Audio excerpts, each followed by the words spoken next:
Olá, olá, boa noite. Tudo bom, Luiz Arnes, Lorenzo?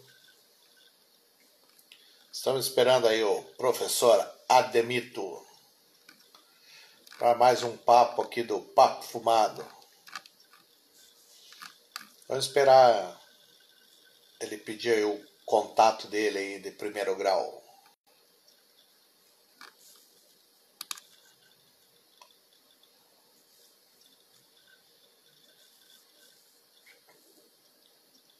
Gostou do cabelo, Luísa? Ó, estilo loucão.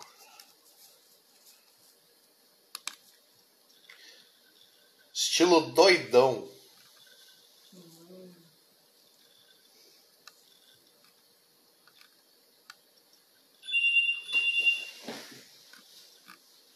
Vamos esperar nosso amigo Ademito entrar aqui agora. Tudo bom, Dumani?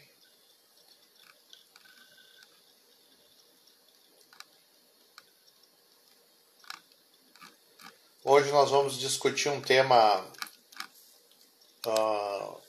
bem problemático. Seria as cotas. Cotas raciais, indígenas, todo tipo de cota aí. E vamos chegar a um denominador aí, o que a gente pode trazer ou não, como a gente pode defender, o que a gente pode trabalhar com elas, tá?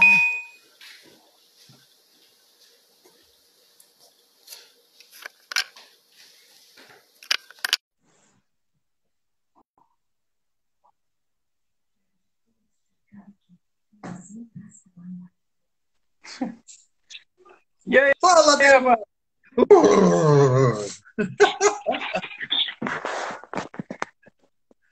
como é que tá esse visual aí? Gostou do visual novo? Vou começar devagarinho assim, ó. Ei, estão derrubando a minha estante aqui. Vão derrubar a minha estante. Calma aí. Ó, Deixa eu melhorar essa câmera aí.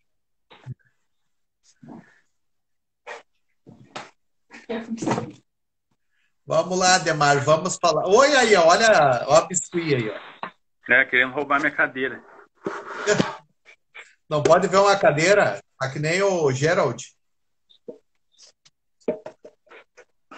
O cara sai da cadeira e eles pulam pra cima, Isso né? aí. É um comportamento de gato, né? É padrão.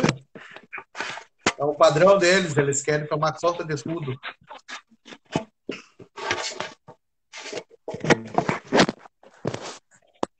Vamos lá, vamos papear hoje. Sobre cotas. Vamos trabalhar sobre cota, devagarinho, assim, uma coisa sem muito estresse. Não sei se tu sabia, Demar, as cotas, principalmente cotas raciais, né? Elas foram criadas nos Estados Unidos. Só que lá foi feito o quê? Eles impuseram, né, um tempo X, acho que foi 10 anos, onde nesse tempo o Estado, tá, iria assumir toda a educação até o ensino superior.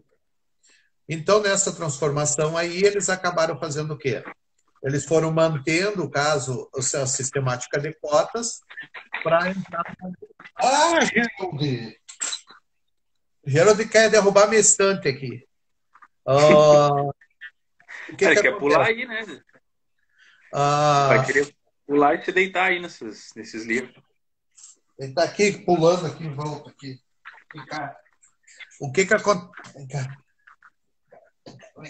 Aqui, ó. Gerald, ó. Gato preto da sorte. Esse aqui é o preto da sorte. É um super gato, né? Lasqueira. Então, lá nos Estados Unidos, eles criaram essas cotas para melhorar, no caso, a educação básica. E quando o aluno chegasse na universidade, eles deixaram esses 10 anos com a quantidade de cotas. Depois desses 10 anos acabou, porque toda a educação seria do mesmo nível, não é? Lá nós não temos uma escola particular em si, e lá é tudo bancado pelo Estado. Então, a educação é no mesmo quê? Na mesma faixa etária, no mesmo nível. Por isso que acabou. Aqui no Brasil, a intenção era essa. E aconteceu isso, Ademar. Começou apenas com as cotas de entrada no ensino superior, né? E aí a educação básica não recebeu os incentivos necessários.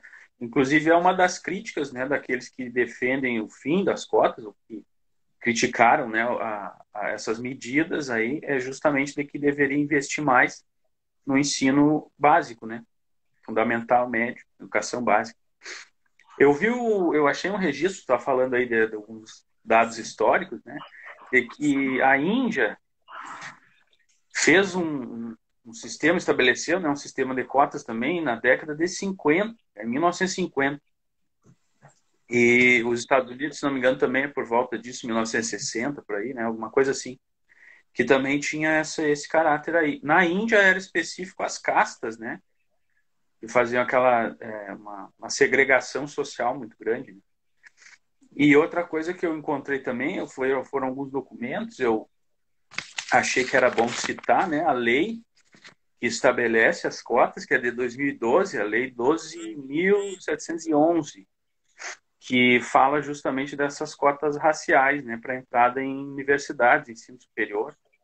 E o primeiro objetivo foi justamente com o ensino superior. Depois, sim, em 2014, a lei 12.990, de 2014, aí vai falar sobre uma questão de concursos públicos, né, que também tem algumas cotas aí. Aí entraria também não só as cotas raciais, mas as chamadas sociais, né, que seria para as pessoas de baixa renda e com algum tipo de necessidade especial também. Também a parte de índios, né? Índios, pardos. Essa entra também nas cotas raciais, é para negros, índios, indígenas, né? E pardos, E pardos, isso. E o interessante é que é o seguinte, a gente vê que essas cotas entraram e se mantiveram, não é? Ela está se mantendo e não tem previsão de saída. E será que a cota racial, ora, Geraldi, seria a mais correta? Uma outra crítica que se faz a isso é que, como não existe raça, né, a gente faz uma distinção étnica, então não teria sentido em falar em uma cota racial. Só que isso, teoricamente, se fala em cotas raciais, né, mas o objetivo é justamente que atenda a diferentes etnias, né? E esse é outro argumento das pessoas que vão contra as cotas, né? Dizer que não existe essa distinção racial e, portanto, não seria adequado fazer esse tipo de programa, né? Estabelecer esse tipo de programa. Mas há um racismo, né, na nossa sociedade, a gente falou no vídeo anterior, na transmissão anterior, que é estrutural. Então, o objetivo é uma medida mais emergencial, né, eu diria assim, uma coisa bem pontual, para que isso fosse mudando aos poucos. Eu encontrei também algumas coisas a respeito disso, sendo tratadas por alguns filósofos, porque a questão das cotas, me parece, vai passar por uma questão de justiça, né? Uma espécie de equidade de oportunidades. E isso remete ao pensamento de Aristóteles, que vai falar na justiça como meritocrática, e uma outra vertente que seria a comutativa ou corretiva, né? Para corrigir alguns problemas da meritocracia. Então, eu encontrei um filósofo americano, ele é professor em Harvard, Michael Sandel, o nome dele, que tem uma obra que se chama Justiça, em que ele vai tratar dessas questões e aborda alguns problemas, né, de cotas, discute isso, expõe, né, alguns argumentos a respeito da noção de justiça que trariam as cotas. Gatão, qual deles? Tem vários gatos na live aí. Tem vários gatos na live. Tem uma aí, ó. O Gerald está aqui deitado aqui. Hoje está assanhado, Gerald. Está aqui deitado aqui do meu lado. Mas o que a gente vê também? Que vários países no mundo adotaram as cotas, que nem tu falou, África do Sul, Austrália, né? Que tipo, para incluir os aborígenes, né? Os Também trabalhou aborígenes, né? com a O cota. Canadá, O Canadá, né? Eu acho bem interessante. Eu estava vendo toda essa parte aí e começou a trazer isso aí. E é interessante. Mas será que a cota racial, vamos dizer assim, a que deveria existir realmente? Eu já sou muito mais por uma cota social. O valor social. Tipo, nós temos, né, essas vagas para escolas públicas, escolas particulares, mas nem toda pessoa que estuda em escola pública é uma pessoa que não tem recurso. E nem toda pessoa que estuda em escola particular é que tem recurso. Então, ela está perdendo daquela situação. Eu votaria mais por uma situação de cotas sociais, valores sociais. Até o número X, não tornar o ensino público de qualidade e acabar com as cotas. Aí seria a meritocracia. O que tu acha disso? Exatamente a ideia de justiça que a gente tem, principal, é essa, meritocrática, vem de Aristóteles lá, mas ele também já fala em uma justiça comutativa, né? A primeira medida que tu tem é para dar as mesmas oportunidades, né, para todos. E concomitante, eu concordo contigo, ao longo do tempo das cotas ainda em vigor, a gente deveria ir fazendo um investimento melhor em escola pública, para igualar essas oportunidades, né? Ou pelo menos aproximar elas ao máximo. E isso falta realmente nesse projeto de cotas, né? Que foi instalado e não tem um prazo, não tem uma perspectiva de ser retirado de alguma forma, né?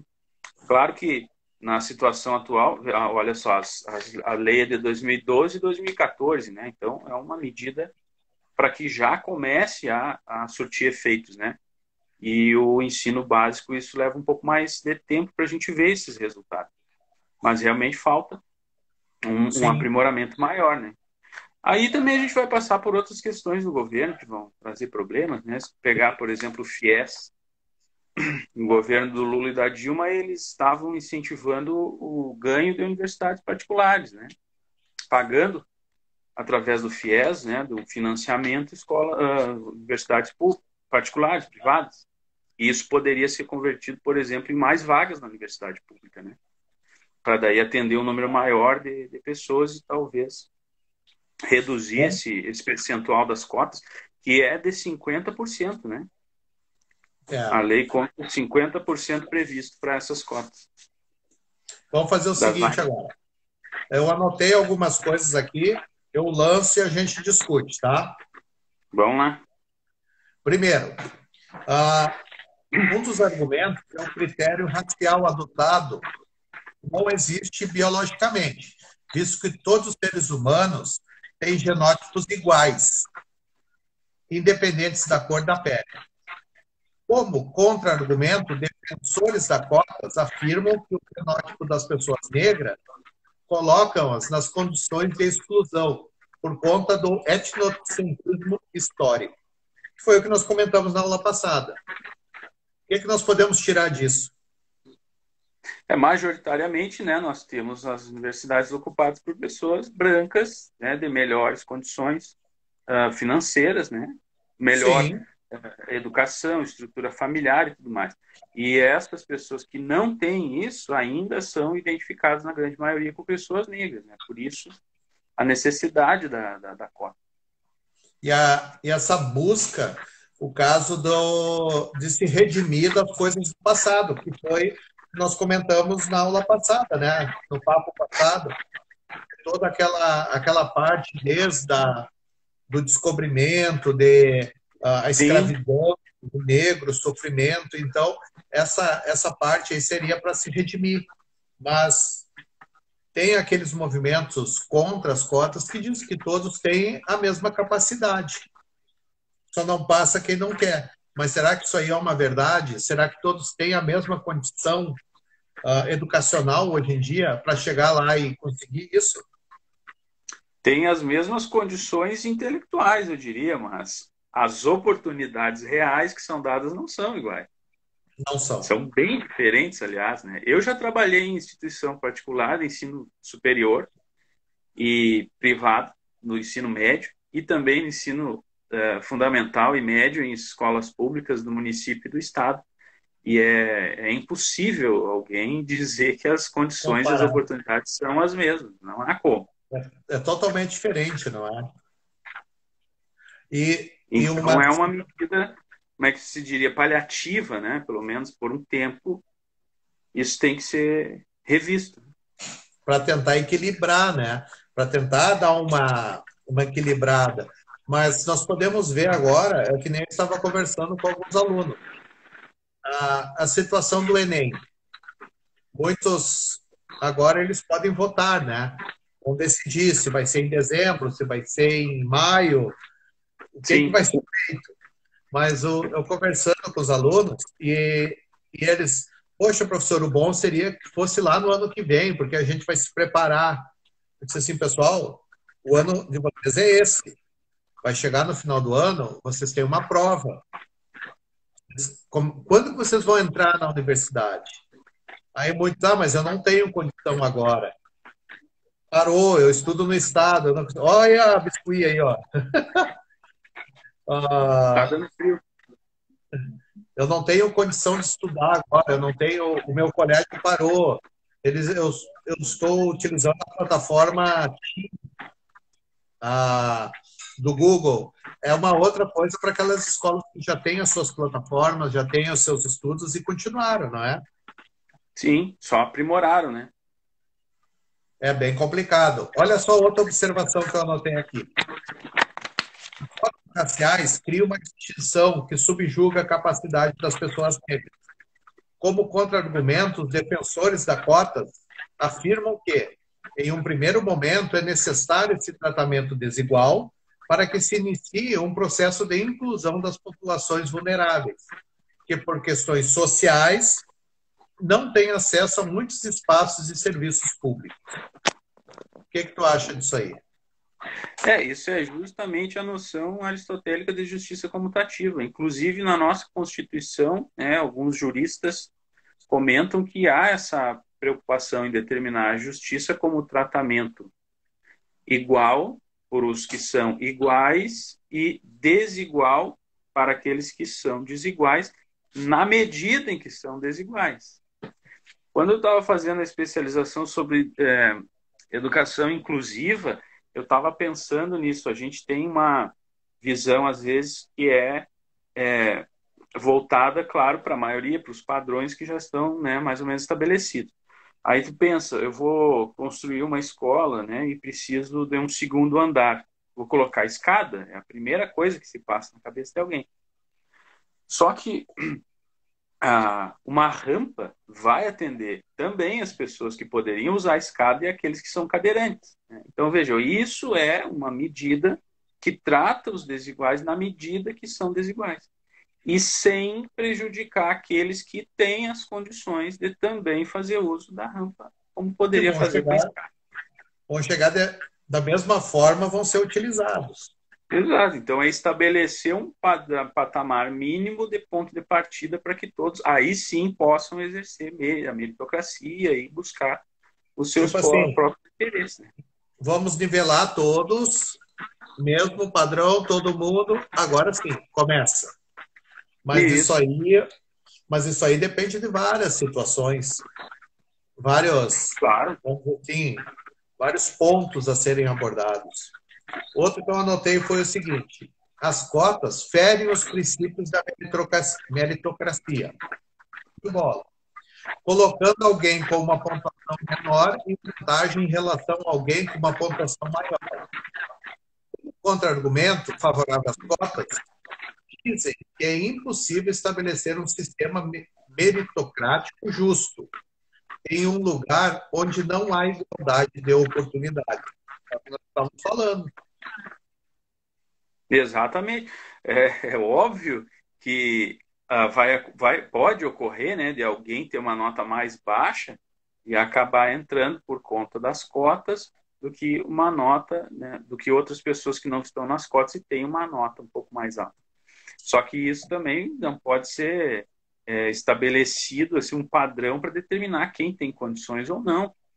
Até porque algumas pessoas têm uma boa nota, são bons alunos, entram na faculdade de filosofia, por exemplo, e aí viram, né, um maluco qualquer por aí. Vira um doidão, se agarra na árvore e A corre. gente não tem como prever daí para frente. E outra coisa, a nota, ela é meritocrática, claro, mas é necessário que as pessoas que estão na cota atendam ao mínimo de requisitos. Então, a partir daí, todo mundo poderia entrar, né? Ó, tem um Se tivesse recado aí pra ti, ó. mais vagas, né? O que é isso? Audiência aqui em Goiás. Tá Elis. famoso. Solimar. Oi, Solimar, abraço. Como é que tá aí, Goiás?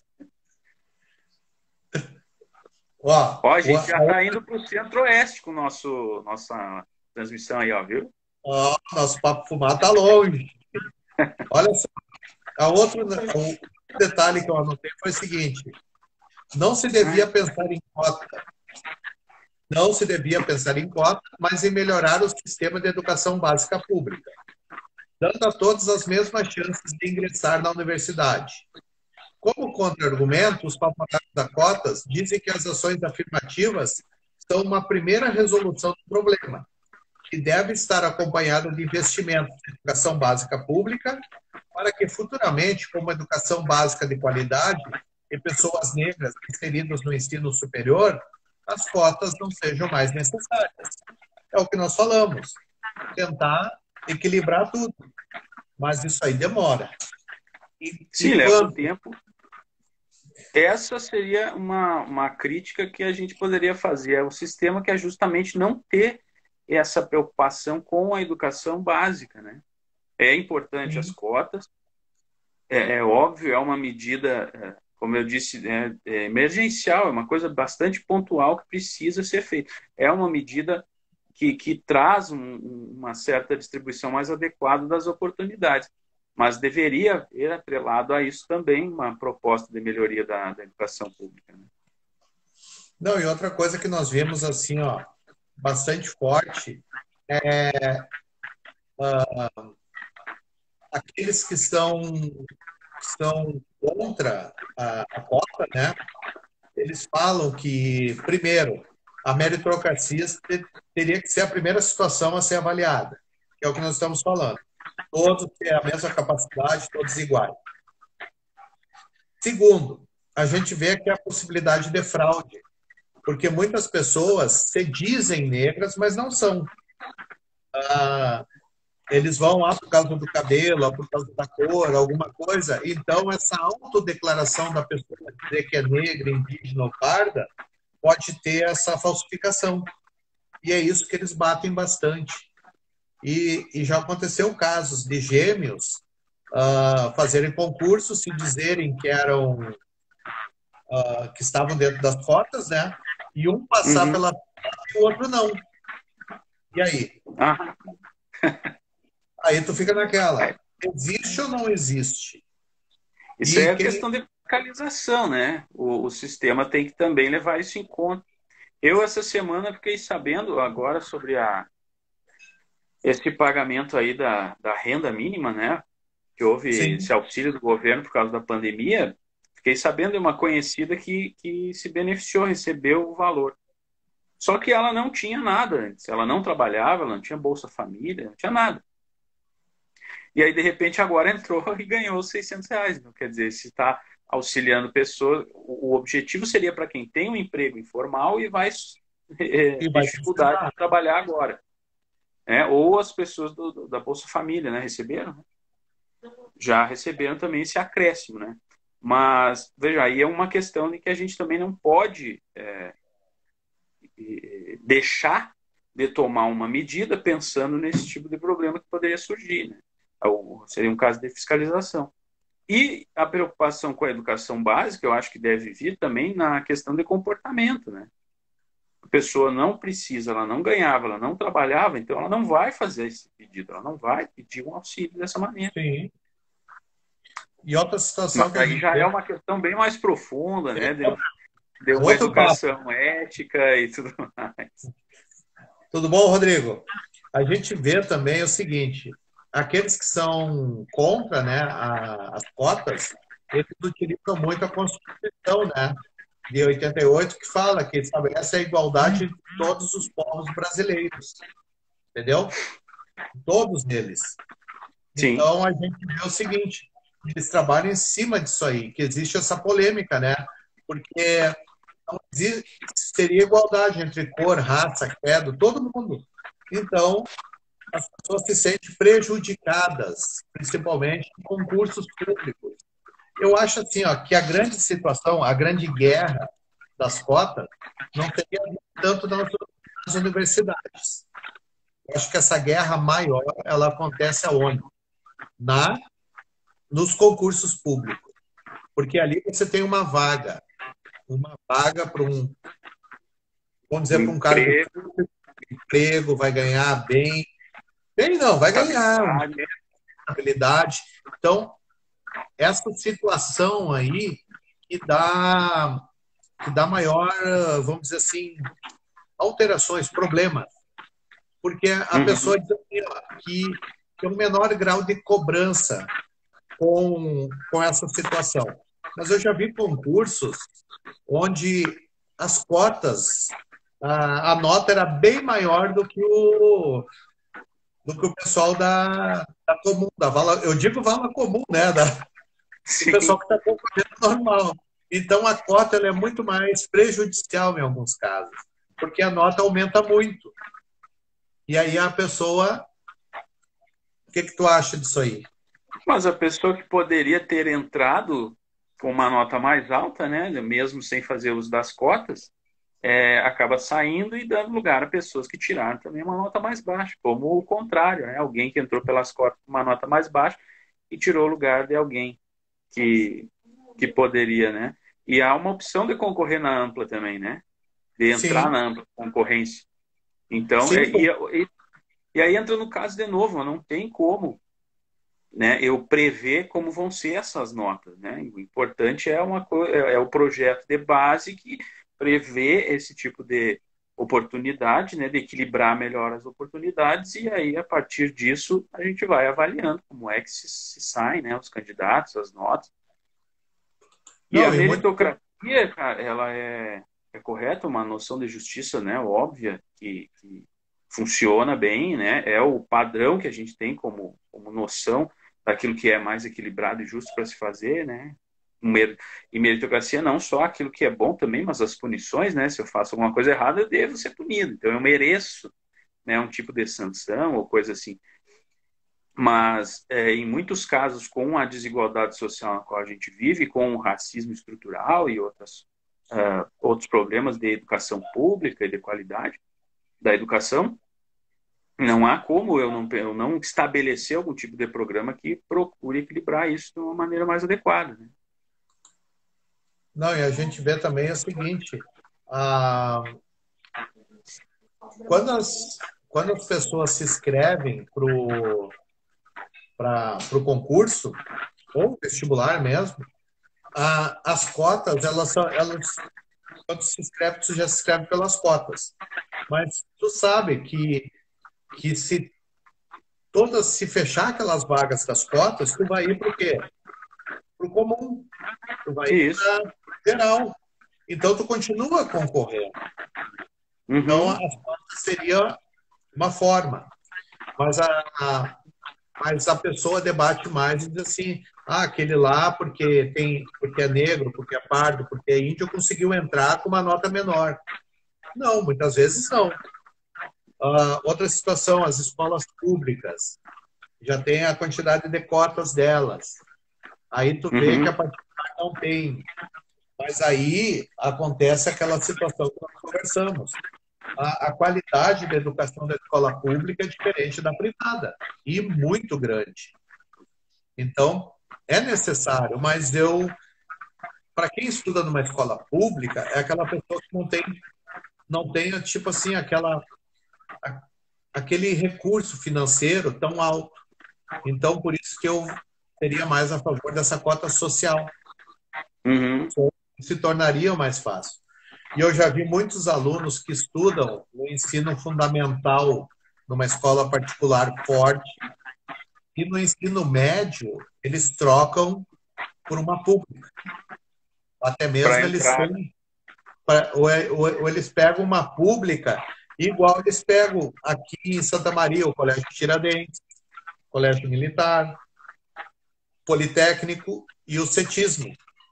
E até Uhum. mesmo o IFE lá aqui da cidade, aqui em São Vicente, o Colégio Sim, Técnico. aí, Os 5 são públicos, são escolas públicas, mas que têm uma educação depois, de de boa, boa muito qualidade. boa qualidade.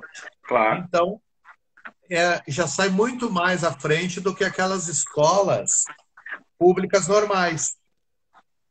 Então, tem essa diferenciação. Mas é aquele aluno que fez o quê? Aquele ensino fundamental forte. Sim, já tem uma base, né? E aí vai reforçar. Aí tem essa diferença. Mas se tu trabalhasse com uma situação de cota social de salário, já muda. Aí esse aluno poderia, inclusive, estar num colégio particular. Sim, porque o aluno, ele estando no Com colégio uma particular, bolsa, né? Alguma coisa assim. porque o que valeria muito seria o quê? Aquele aluno com, vamos dizer assim, o salário do pai, o recurso que ele tem. Então, Uhum. teria essa diferença. Mesmo ele estando num colégio particular com bolsa, imagina um aluno, como nem todo aluno que está no colégio particular tem recurso, não é? Os que ganham bolsa, por exemplo, eles saem Sim. perdendo, porque eles saem da cota. Eles vão correr no comum. Sim, porque aí é requisito, né? Que todo médio seja público. E aí, o que tu vai fazer? Eu prefiro a cota o quê? Social, para não haver essa discrepância. Entendeu? Porque mesmo se tu pensar, está ocorrendo algumas discrepâncias, mesmo havendo a cota, há discrepâncias. E poderiam ser solucionadas dessa forma. Mas será que isso é o correto? Não? O que tem que ser feito? Claro que tudo vai permear a educação de base. Outro problema também é essa distância, né, entre a qualidade da educação pública básica e a qualidade da superior. Que aí as pessoas que têm condições de fazer uma boa educação básica ingressam nas vagas públicas, né, e tiram as vagas daqueles que não têm condições de pagar. A gente podia alterar isso, né? Colocar uma cota social e determinar que todos esses estudam na universidade pública e o resto na particular. Mas é engraçado. Ia sair cada profissional aí, que é uma beleza, hein? É uma coisa louca. Depois tem que anotar os nomes ali das pessoas para não consultar. Mas o que acontece muito é que a gente percebe agora que com as cotas nem tanto. Porque deu mais ou menos uma equilibrada, não, mas deu uma mudada. Mas eu não sei se tu se lembra ali por 2000, 2004, a gente via muito assim, ó, aquelas pessoas que tinham mais recursos faziam cursinhos. Sim. Cursinhos, se preparavam e iam para a federal. Aquelas pessoas que não tinham tanto recurso não conseguiam, porque não se preparavam. Aí elas iam fazer faculdade aonde? Na particular, iam pagar. Era sempre essa coisa ao contrário, né? Ele que tem condição está lá na federal, porque teve condição de pagar por fazer tudo e conseguir passar. E aquele que não tinha condição vai lá para particular para pagar. Aí entrou todos esses planos, aí, o GES, ProUni, tem vários planos aí para pagamento, né? para tentar tirar esse valor, né? Mas o que tu me fala que a filosofia vai me ajudar nisso aí? Bom, como eu falei, Aristóteles, eu acho que é um autor importante para se ver essa distinção entre justiça meritocrática e comutativa, né, ou corretiva. O Michael Sandel, que ele é professor em Harvard agora, então é vivo ainda, trabalha lá, né, um autor bem contemporâneo que fala dessa questão da justiça e também menciona daí essas cotas, né, essa adoção de medidas que possam realmente fazer justiça, né? E o Sandel, ele segue o pensamento do John Rawls, que é um filósofo contemporâneo também, ele faleceu em 2002, se não me engano, e ele tem uma vertente que vem lá dos contratualistas, de Hobbes, Rousseau e Locke, e fala também na principal obra, uma teoria da justiça, né? Ele pensa, e aí seria interessante a gente talvez aplicar algo semelhante ao que ele propõe. Ele pensa que para que a gente estabelecesse algumas normas gerais, isso o House, né? E o Sandel depois vai trabalhar em cima disso. A gente deveria estabelecer algumas normas gerais do que seriam medidas justas, sem que nós soubéssemos qual ocupação nós teríamos dentro da sociedade. É o que ele chama do véu da ignorância. Eu vou estabelecer algumas normas, a gente vai entrar em acordo a respeito de algumas ações, mas eu não sei o que eu faço dentro da sociedade. Eu não sei se eu sou um gari ou sou um médico. Eu não sei se eu vou ser um ministro do Supremo Tribunal Federal ou vou ser um professor. Então, sem saber qual o papel social que eu desempenho e as remunerações que eu iria receber, a gente estabelece as normas de uma maneira mais equilibrada. E aí o que ocorrer depois viria em função da meritocracia. É uma maneira também de imaginar uma espécie de ponto inicial, né, de mesmo equilíbrio, a partir do qual todo mundo aí, por seus meios próprios, iria desenvolver, né, as mais diversas atividades. A questão de salários também é um pouco mais polêmico, assim, porque ele vai dizer que um salário deve ser mais alto apenas se a atividade que está sendo realizada trouxer algum benefício para o bem comum.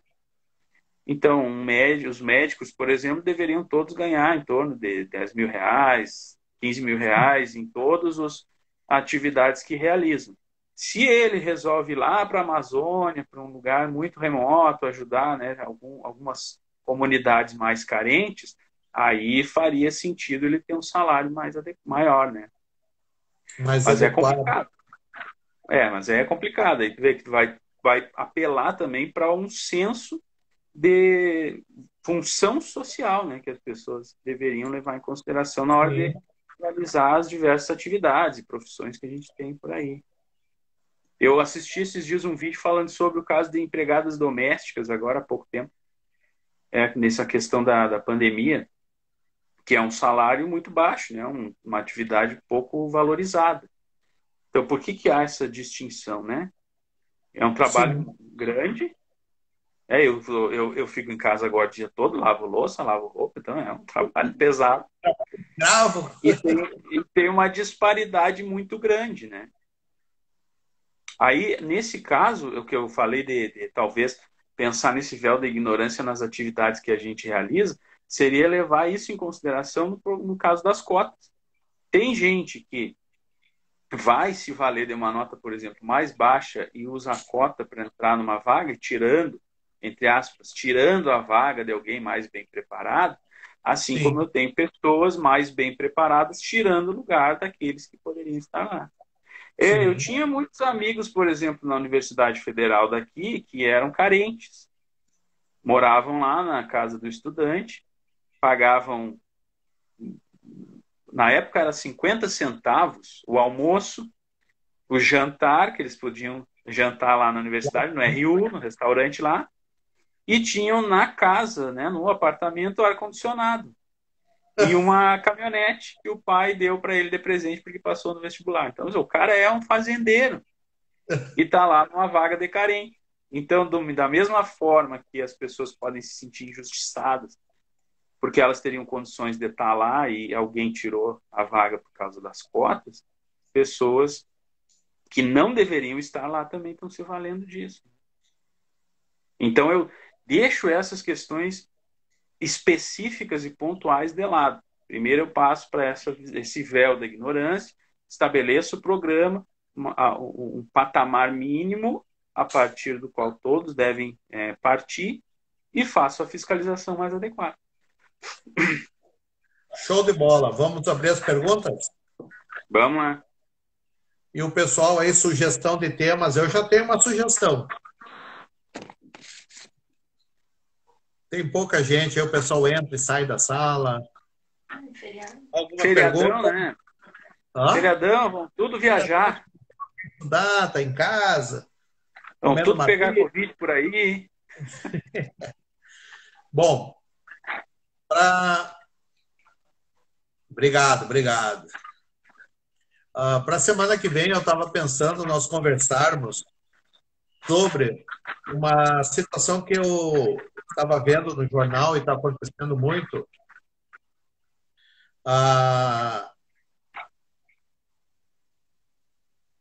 Olha só, o mito do racismo reverso no Brasil.